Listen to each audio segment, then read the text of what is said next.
Mensahe: may iba't ibang lugar sa komunidad na tumutulong sa ating kalusugan at may mga taong nagtatrabaho sa mga lugar na ito.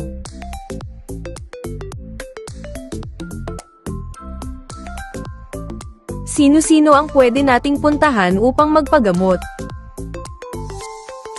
Sino ang maaasahan natin upang maging malinis at iwas sa sakit ang paligid? Mga taong nagtatrabaho sa mga lugar na tumutulong sa kalusugan ng komunidad.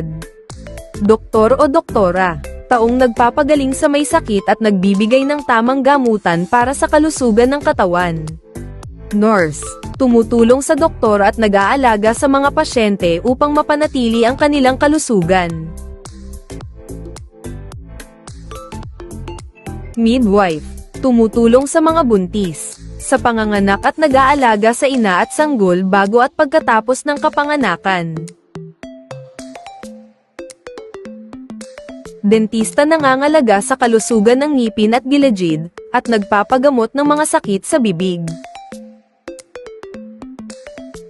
Barangay health worker, tumutulong sa pagbibigay ng pangunahing serbisyong medikal at impormasyon tungkol sa kalusugan sa mga taga-komunidad. Pharmacist, nagbibigay ng tamang gamot sa mga pasyente at nagbibigay ng payo tungkol sa paggamit ng mga ito para sa kalusugan. Medical technologist, nagsasagawa ng mga laboratory tests upang matukoy ang mga kondisyon o sakit ng pasyente. Therapist, tumutulong sa pagpapagaling ng mga pasyente sa pamamagitan ng therapy para sa pisikal, mental, o emosyonal na kalusugan. Dietitian o nutritionist, nagbibigay ng payo tungkol sa tamang pagkain at nutrisyon upang mapanatili ang kalusugan.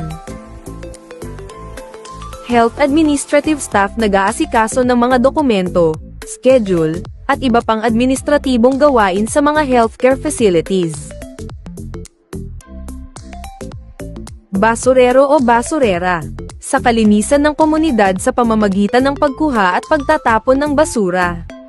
Gym instructor, nagtuturo at gumagabay sa mga tao sa tamang paraan ng pag-eehersisyo upang mapabuti ang kanilang kalusugan at katawan.